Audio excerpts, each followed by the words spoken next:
Welcome back, guys. My name is Mashoud Khalid. I'm a realtor with Loyalty Real Estate Brokerage, and today I have a pleasure of interviewing none other than Jason Lamb, Vice President of Sales and Marketing with Centerco Development. Hi, Jason. How are you? Good to see you again. I'm excited. Thank you so much, Jason. As you know, there's a lot of buzz about 8 Wellesley. Yep. Could you tell me a little bit about the project? Yeah, I mean, I think the name itself sort of tells you a lot, everything you need to know. It's a location that is iconic, right? It's at Yonge and Wellesley on the northwest corner. Right. We've got 599 opportunities, on Yonge Street in the heart of the city, in true downtown location, and it's I think that's the most important part, right? Like when you can wake up and you're in the heart of the city, your home base is Yonge and Wellesley, you got the subway across the street, right, literally right in front of you. It doesn't get closer than this, and there you've got limitless opportunities at your doorstep throughout the GTA. Right. But from a locational standpoint, I think that's the biggest part. It's a beautiful 55-story masterpiece, and we couldn't be more excited to bring this guy to the market. It's the best location Center Court has ever had, and our story. I mean, we pride ourselves in location. No one's more confident in the downtown core than us, because we understand that the subway and Ryerson University, University of Toronto, Yorkville, the financial district, the University Health Network, these things don't go away. That's true. And you don't build them overnight. So to sort of place our flag at Yonge and Wellesley, which is in the middle of all of this, we understand that in the mid to long term, this is going to be a flagship location that really is very dynamic, and it caters to such a wide variety of different people that surround the area. That's true. So either if you're looking for investment or for living itself, the location is absolutely phenomenal. 100%. Right. You really can't go wrong either way, right? It's the location. When you no longer have to talk about kilometers, everything's in meters, everything's within walking distance. I think we launch so many downtown projects, we get spoiled, right? Like, we're close to the financial district again, right? And Ryerson and U of T. Like, this is going to be the closest condominium high-rise launch to the University of Toronto, and probably in all of 2021. Right. And you've got Yonge and Bloor, which is sort of the heartbeat, the center of the city. Like, these don't come around often. And you're seeing fewer and fewer Yonge Street launches in the downtown core come online, right? Because you can't find the land. Right. Whereas in other areas, sort of the surrounding, the fringe areas, there's a lot more opportunity. There's scarcity is not a major factor. So on the investor side, you should want to prioritize infrastructure, the institution that is sort of Yonge Street and that surround you, because it's becoming more and more rare. That's true, for sure. And in terms of, a lot of clients and investors, they're kind of in the middle of the pandemic going on, and should they buy, should they wait? What would you tell them? It's a great question. And look, what I believe right now today, and this is going to date this interview, is, right now we have more clarity on the pandemic than we ever had.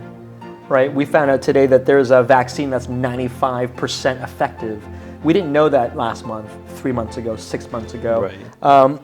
So that type of clarity is actually incredibly stimulating. It's exciting, and it's a launch pad for us to be able to come out of this and think outside of COVID, because right now we're all in this sort of bubble of, you're not even thinking past 6 months or a month, right? Everyone's day to day, week to week. Right. And no one can really think about life after COVID. But we are in the best position than we've ever been to date to know when that's coming, and it is coming. It's coming within the next, we're months away, and that's a good sign. So what should people be buying? You should be timing the market, because that this is going to end. You understand, there's been a plethora of other news that actually helps stimulate positivity, like the immigration policy that they've recently announced, the most aggressive in our history. Right.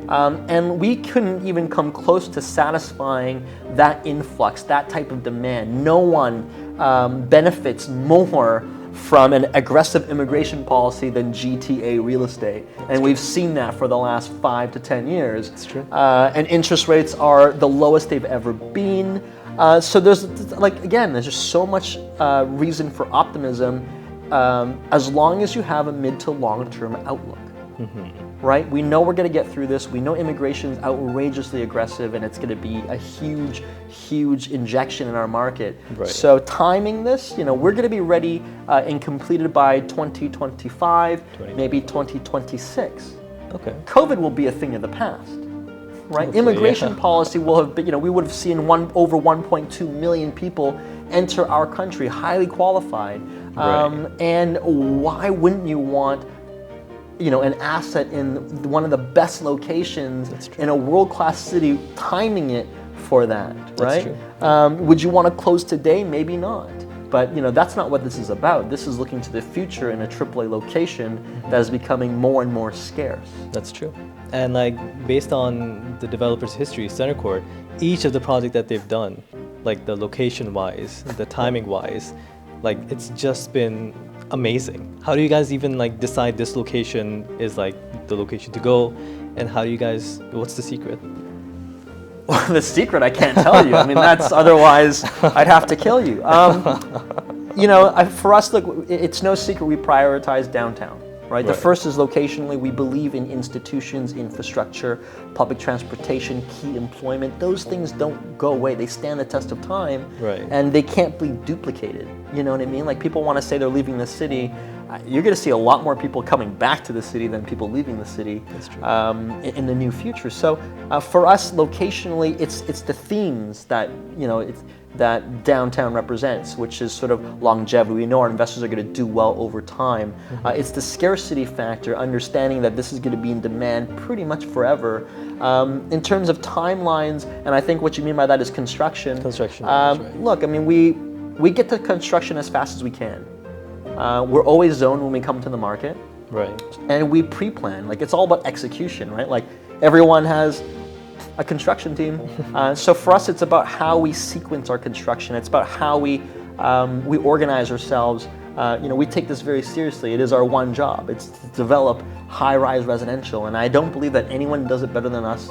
I don't think anyone does it in a more aggressive, efficient timeline, and we're incredibly proud of that. And the one thing I've always said is that this is not about luck. That's not a luck feature.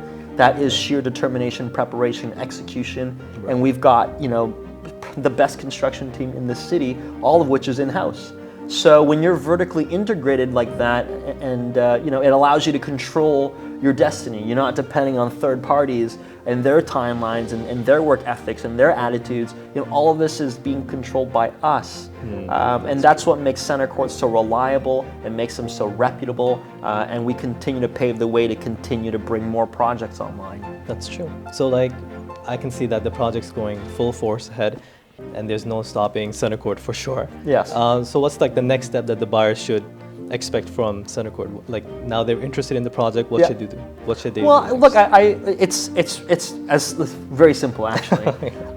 They should reach out to you, right? They should learn more.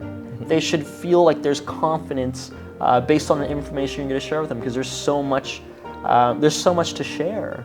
You're going to identify what your budget is. You're going to identify the suite type you're looking for. Narrow down the layout, and pull the trigger. Make that decision, because, like I said, you're not going to have an opportunity to buy Yonge Street, 6 months from now, 10 months from now, 12 months from now, 24 months from now. They come so rarely. You may not get that opportunity because it's such a finite amount of product. We have 599 opportunities. Once they're gone, they're gone. Right. You can't redevelop 8 Wellesley again.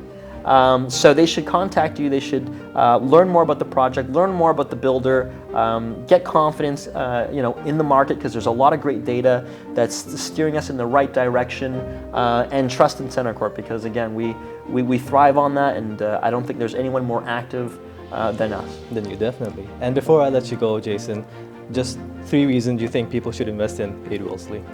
There's way too many reasons. Top 3. Okay, number 1 is scarcity factor. Developing in the downtown core is becoming increasingly challenging, whether it's the cost associated with development. Right. So the land cost plus construction cost is becoming a lot more challenging. and also land scarcity. It's hard to buy these individual little shops and piece it together and then make it work. It takes so long to bring a project online, multiple years, half decades, a decade. The second one is naturally the Yonge Street allure. Like, Yonge Street is the backbone, it's the center, it's the heartbeat of our city. Right. Whether, no matter how far north or how far south, everyone knows where Yonge Street is. It's the beginning, it's what separates east from west, it's the center point.